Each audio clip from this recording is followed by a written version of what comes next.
रुक जाना नहीं तू कहीं हार के, कांटों पे चल के मिलेंगे साए बहार के। ओ राही ओ राही ओ राही ओ राही ओ राही ओ राही।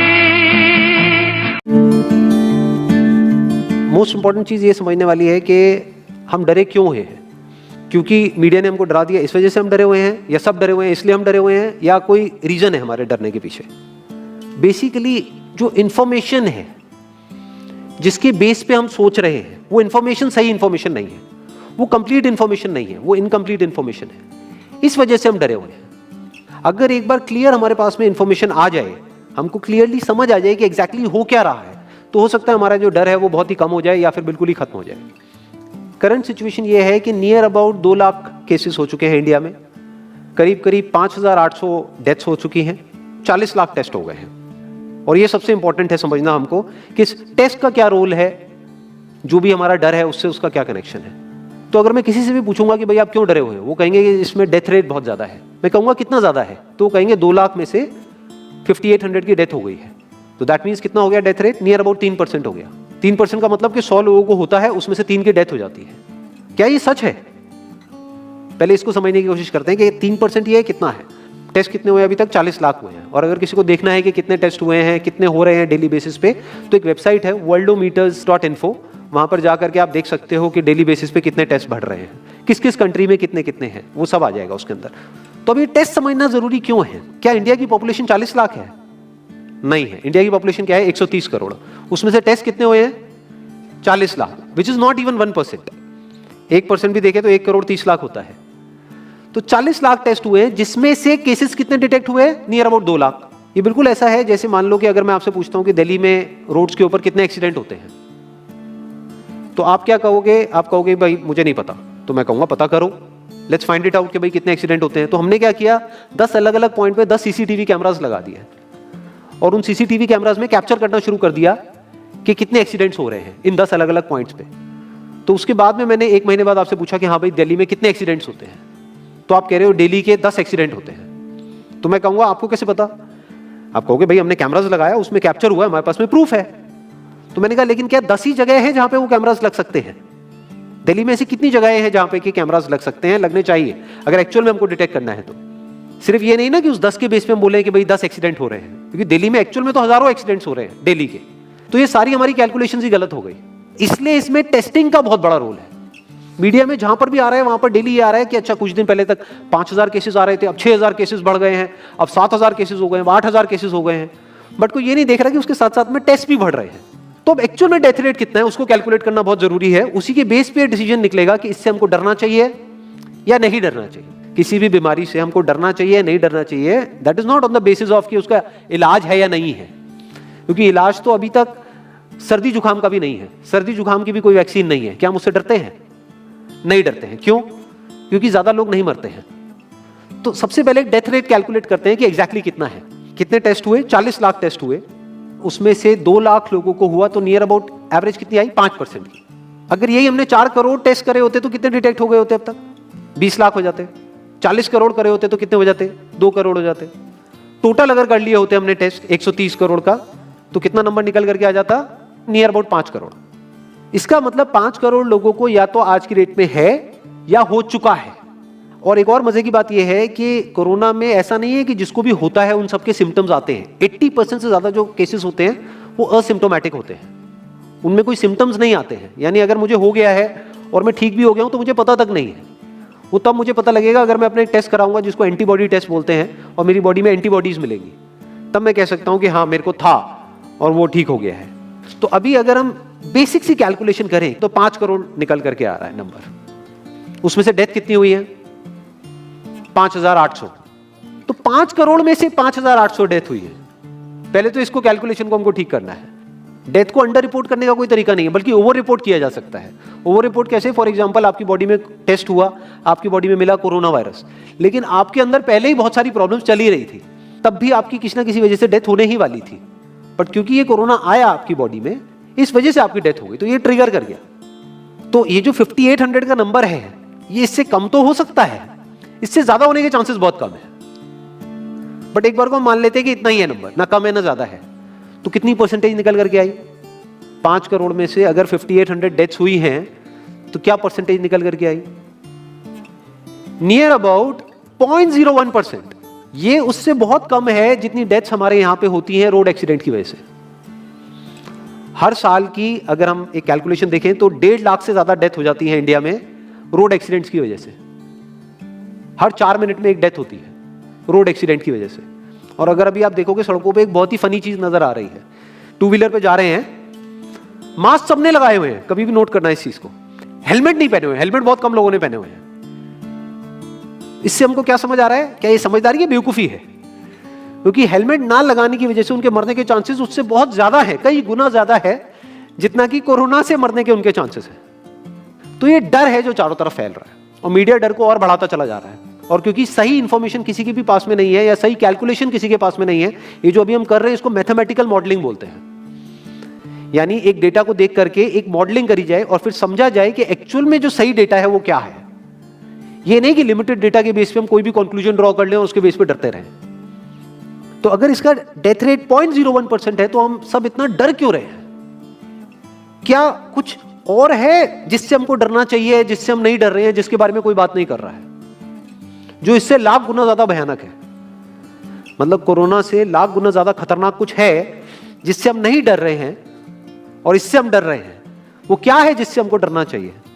अनएम्प्लॉयमेंट। अभी पीछे कुछ आर्टिकल्स आए थे न्यूज़पेपर में जहां पे एक फिगर आई थी निकल करके, I am not too sure ये फिगर कितनी सही है कितनी नहीं है, जहां पे आया था कि 13 करोड़ लोग अनएम्प्लॉयड हो गए। इस फिगर से हमको डरना चाहिए। 13 करोड़ लोग अनएम्प्लॉयड होने का मतलब हम समझते हैं कि इसका मतलब क्या है? इसका मतलब ये, अगर इकोनॉमी पॉइंट ऑफ व्यू से देखोगे, कि ये जो 13 करोड़ लोग हैं ये अपने जो खर्चे हैं वो अब बहुत ही लिमिट में कर देंगे। जिस बंदे की नौकरी चली गई है, क्या वो जाकर के मार्केट में नए कपड़े खरीदेगा? क्या अपने बच्चों के लिए खिलौने खरीदेगा? ट्रैवल एंड टूरिज्म तो भूल ही जाओ।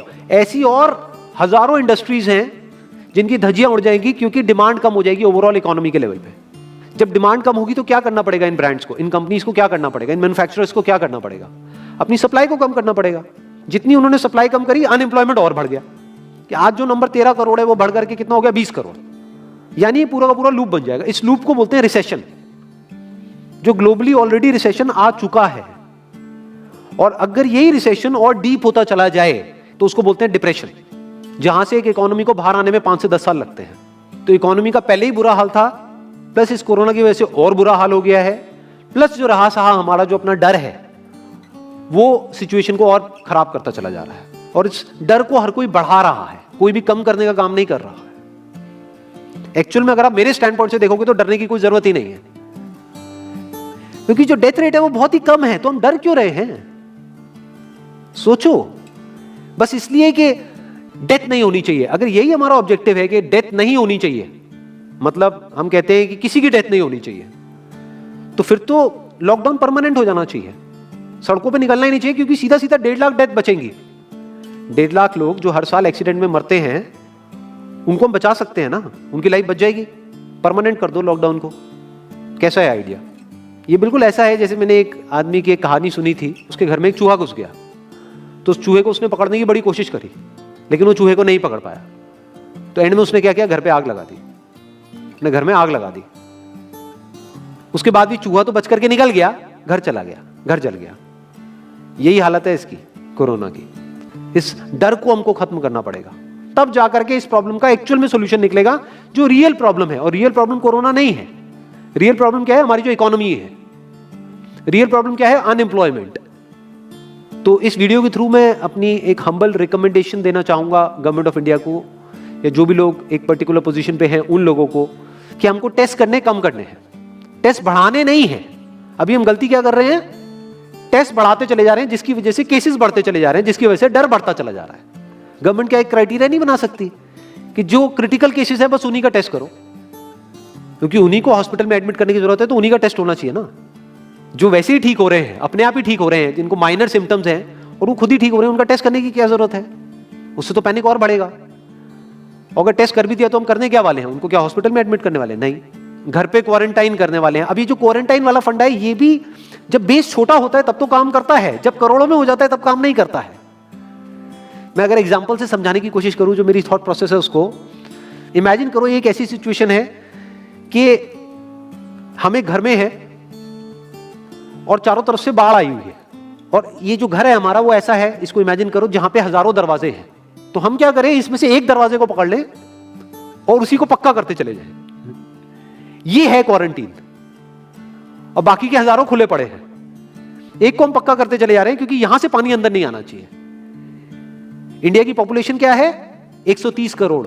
टेस्ट कितने हुए हैं अभी तक, 40 लाख। दिल्ली के कितने हो रहे हैं, 1 लाख। महीने के कितने हुए, 30 लाख। साल के कितने हुए, 3 करोड़ 60 लाख। तो यानी कि अगर हमको सबका टेस्ट करना है तो कितने साल लगेंगे, 36 साल। तो जब हमको दिख रहा है साफ साफ कि हम सबका टेस्ट कर ही नहीं सकते, तो हम टेस्ट क्यों बढ़ाते चले जा रहे हैं? या तो सबका टेस्ट करो और सब में से सबको देख करके सबको क्वारंटाइन कर दो। ये बिल्कुल ऐसा हुआ कि वो जो घर है जिसकी मैंने अभी बात करी, या तो उसको हर तरफ से सिक्योर करो कि अगर उसके 1000 दरवाजे हैं तो एक को बंद मत करो, सारे बंद कर दो। तब आप कह सकते हो कि यहां पानी अंदर नहीं आएगा, कि हमने 130 करोड़ लोगों का टेस्ट कर लिया है, उसमें से केसेस निकल गए हैं 6 करोड़, और 6 करोड़ को हमने क्वारंटीन कर दिया है। अब ये आगे नहीं फैलेगा, अब 6 करोड़ से 10 करोड़ पे नहीं जाएगा। बट हमने टेस्ट ही करे 40 लाख, जिसमें से केसेस आए 2 लाख। अगर इन 2 लाख को हमने क्वारंटीन कर भी दिया तो बाकी करोड़ों लोग तो बाहर घूम रहे हैं ना, तो उससे होगा क्या? तो अब हमको समझ जाना चाहिए कि इसको रोकने का कोई तरीका नहीं है। तो अब इसका प्रैक्टिकल सॉल्यूशन क्या है? गवर्नमेंट की तरफ से हमको सिर्फ ये इंफॉर्मेशन चाहिए कि भैया अभी कितने बेड्स ऑक्यूपाइड हैं आपके स्टेट में, और अभी कितने और आपने अरेंजमेंट कर रखा है और कितने और कर सकते हो। अब वो बेड चाहे किसी हॉस्पिटल में हो चाहे किसी होटल में हो। और प्लस ये इंफॉर्मेशन क्यों नहीं जा रही लोगों के पास में कि इतना डरने की जरूरत नहीं है जितना आप डर रहे हो। हाँ ठीक है, प्रिकॉशंस लो, सेफ्टी मेजर्स लो, सोशल डिस्टेंसिंग को मेंटेन करो, लेकिन इतना डरने की जरूरत नहीं है जितना आप लोग डर गए हो, क्योंकि डेथ रेट कम है।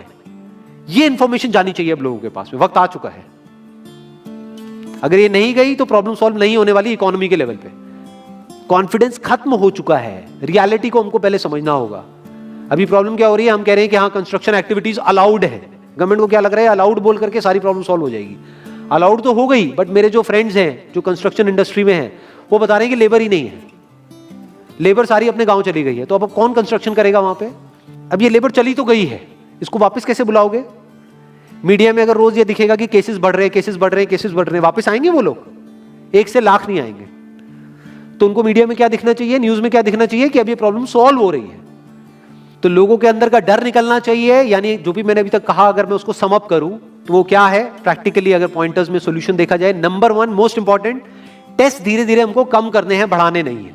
दिन के 1 लाख टेस्ट हो रहे हैं, मैं ये नहीं कह रहा कि एकदम से 10,000 कर दो, 1 लाख के 90,000 कर दो, एटलीस्ट बढ़ाओ मत।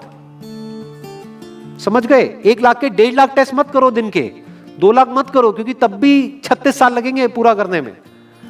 अगर आपने स्पीड डबल भी कर दी तब भी 18 साल लगेंगे। 18 साल तक तो पता नहीं ये बीमारी कहां होगी, किसी को याद तक नहीं होगा।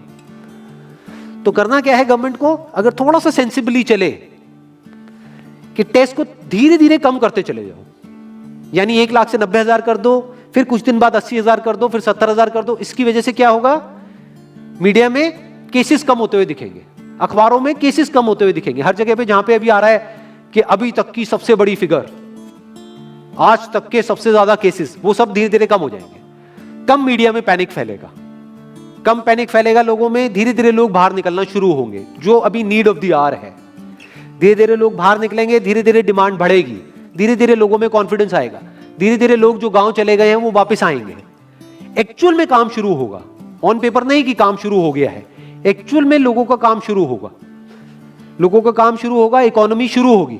बिल्कुल ऐसा है जैसे 2 महीने के लिए आप किसी गाड़ी को बंद करके कहीं पे रख दो गैराज में, तो क्या होगा, बैटरी डाउन हो जाएगी। उस वक्त क्या करना पड़ेगा, उसको धक्का मारना पड़ेगा। तो अभी उस धक्के की जरूरत है, जंप स्टार्ट की जरूरत है। अब जो टाइम है वो डरने का नहीं है, इस डर को खत्म करने का है। क्योंकि कोरोना ने जितने लोगों को नहीं मारा, ये डर मारने वाला है असलियत में। तो अब इस डर को खत्म करने का टाइम आ गया है। अब हम सबको मिलकर के दिमाग ये लगाना है, ये नहीं कि डर को कैसे बढ़ाएं, बल्कि दिमाग ये लगाना है कि डर को कैसे कम करें या खत्म करें, और लोगों के कॉन्फिडेंस को कैसे वापस से लेकर के आए।